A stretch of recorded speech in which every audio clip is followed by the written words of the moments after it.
বিশিষ্ট রাজনীতিবিদ কংগ্রেস নেতা প্রদীপ ভট্টাচার্য। প্রদীপ দাস সম্পর্কে নতুন করে কিছু বলার নেই। প্রদীপ দা দীর্ঘদিনের রাজনীতিবিদ। প্রদীপ দা, বাংলা টাইমসে আপনি স্বাগত। আমার প্রথম প্রশ্ন প্রদীপ দা আপনার কাছে, যে এই যে আপনি ছাত্রাবস্থা থেকে রাজনীতি শুরু করলেন, এই রাজনীতি শুরু করার জন্য ঠিক কোন আদর্শের ভিত্তি থেকে রাজনীতিটা শুরু হয়েছিল আপনার জীবনে? ছাত্র রাজনীতি, আমি যখন সিউড়ি বিদ্যাসাগর কলেজে পড়ি তখন তো আমি খুবই ছোট ছিলাম এবং ছাত্র সংসদের নির্বাচনে প্রতিদ্বন্দ্বিতা করে নির্বাচিত হওয়ার পর 1962 সালে আমাকে বিতর্ক করার জন্য বা বিতর্ক দেখে আমাদের অধ্যাপক যিনি ইউনিয়নের চার্জে ছিলেন তিনি আমাকে ডিবেট সেক্রেটারি হিসাবে নিয়োগ করেছিলেন। সেই থেকে আমার রাজনৈতিক জীবনের যাত্রা শুরু। আপনি এমন একটা সময় রাজনীতি শুরু করেছিলেন যে সময় ভারতীয় রাজনীতিতে একটা মূল্যবোধের জায়গা ছিল। তা আজকে এই 2024 সালে দাঁড়িয়ে আপনি কি দেখছেন যে মূল্যবোধের রাজনীতি এখনও পর্যন্ত টিকে আছে? দেখুন, এই অপ্রিয় সত্যটা না বলাই ভালো। সেই সময় একটা আদর্শ ছিল এবং সেই আদর্শকে কেন্দ্র করেই দল হতো। দলের জন্য আদর্শ নয়, আদর্শকে রক্ষা করার জন্য দলে যাওয়া। অর্থাৎ দলের অভ্যন্তরে একটা আদর্শের পরিমণ্ডল প্রতি মুহূর্তেই থাকতো, তাকে স্পর্শ করা যেত, তার সঙ্গে আমাদের জীবনযাত্রাকে সম্মিলিত করা যেত। অর্থাৎ আমাদের ছাত্র অবস্থা থেকে সেই আদর্শ এবং ভাবনার সঙ্গে নিজের মনকে সংযুক্ত করা গিয়েছিল, যুক্ত করা গিয়েছিল, মিলিয়ে দেওয়া গিয়েছিল। সেই আদর্শ বোধটা ধীরে ধীরে আস্তে আস্তে কেমন যেন সরে যাচ্ছে। এখন আর রাজনীতির মধ্যে আদর্শর থেকে অনেক বড় হয়ে গেছে আমি কি পেলাম, আমি কি পেলাম না। আমাকে ক্ষমতায় আসতে হবে যে কোনো মূল্যের বিনিময়ে।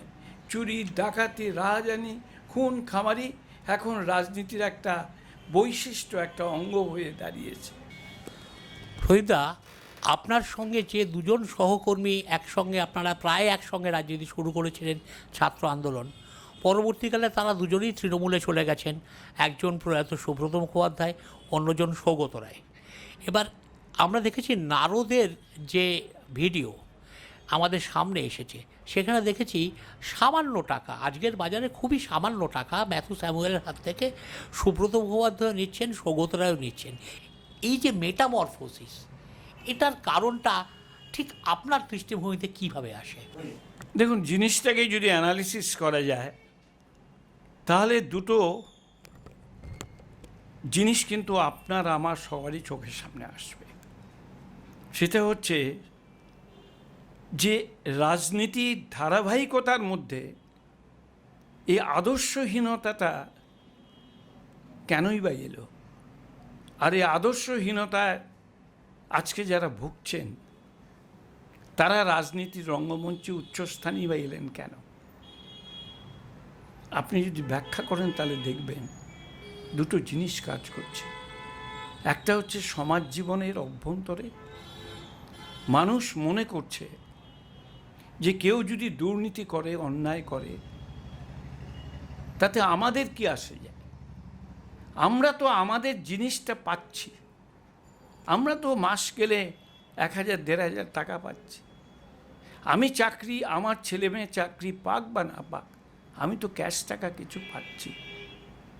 সুতরাং সেই প্রবণতাই কিন্তু সমাজকে ঠেলে নিয়ে যাচ্ছে দূষিত জায়গার মধ্যে দিয়ে। আর সমাজ যদি দূষিত হয়, রাজনীতি যারা করেন তারা তো সমাজেরই মানুষ, তারা দূষিত হবে না, তো অবাক হবার কি আছে? কিচ্ছু অবাক হবার। এবার একটু ভিন্ন প্রসঙ্গে আসি। আজকে দাঁড়িয়ে বাম এবং কংগ্রেস উভয়তই 6-7% আটকে যাচ্ছে। এই যে অবনমন, বাম এবং কংগ্রেস উভয়তই, আপনার বিশ্লেষণে কি? এই যে দীর্ঘকাল ধরে কংগ্রেসের শাসন এবং বামপন্থীদের শাসন থাকার পরেও উভয় দলের অবনয়ন কেন ঘটছে, এটা খুব মৌলিক প্রশ্ন। এটা তো হওয়া উচিত ছিল না। তাহলে কোথাও একটা গাফিলতি ছিল, গলদ ছিল। কংগ্রেসের গলদটা কিন্তু এক রকমের, আর সিপিএম বা বামপন্থীদের গলদটা কিন্তু অন্য রকমের। আমাদের পার্টিতে হচ্ছে মাস বেস পার্টি, পাবলিকের ওপরে নির্ভর করে আমাদের দল দাঁড়িয়ে থাকে।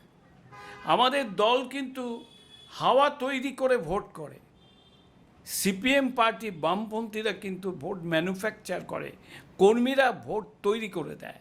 ওদের ভোট তৈরি করার মেশিনারি আছে, ওদের মেশিনারিটা ফাটল ধরে গেছে, ভেঙে চুরমার হয়ে যাচ্ছে, সেই জন্য ওদের ভোটের পার্সেন্টেজ নামছে। আর আমাদের দলে আমরা যেহেতু হাওয়া তৈরি করতে পারছি না, আমাদের দলে যারা নেতৃত্বে ছিলেন, যারা আমাদের দলের কর্মী ছিলেন, সংগঠক ছিলেন, তারা দল থেকে চলে যাওয়ার ফলে এবং আমাদের দলে যারা বর্তমানে নেতৃত্বে আছেন তারা সুদক্ষ না হওয়ার ফলে আমাদের দলের অবক্ষয় হয়ে গেছে। এই কারণেই যে আমরা মানুষের কাছে পৌঁছে হাওয়া তৈরি করতে পারছি না, মানুষকে কংগ্রেসের আদর্শের কথা নতুন করে বোঝাতে পারছি না। এই যে লোকসভা নির্বাচনে যে রাহুল গান্ধী তিনি যে ম্যানিফেস্টো তৈরি করেছেন, অসাধারণ ম্যানিফেস্টো, এই ম্যানিফেস্টোর ভিতরে গ্যারান্টি কার্ড ছিল যে আমরা জিতলে পরে কি করব। আমরা বহু জায়গায় গেছি, দেখেছি মানুষের কাছে সেগুলো পৌঁছয়নি। অর্থাৎ মানুষের সঙ্গে আমাদের ডিফারেন্সটা এত বেড়ে গেছে, পার্থক্য এত দূর হয়ে গেছে, দূরে চলে গেছে, যে মানুষের কাছ থেকে আমরা এত দূরে সরে যাওয়ার ফলে মানুষও আমাদের কাছ থেকে দূরে সরে গেছে। মানুষ মনে করছে কংগ্রেসের কাছে থেকে লাভ কিছু নেই, আমার তো কোনো উপকার হবে না, সুতরাং তারা আমাদের থেকে সরে যাওয়ার ফলে মাস বেস পলিটিক্যাল পার্টির কর্মী হিসাবে আমার বারবার মনে হয়েছে আমাদের অবক্ষয় ধরেছে। সেই অবক্ষয় থেকে বাঁচতে গেলে আবার নতুন করে মাস বেস পার্টির যে ক্যারেক্টার, যে চরিত্র, মানুষের সঙ্গে গভীর সংযোগ স্থাপন করা, সেটাকে তৈরি করতে হবে।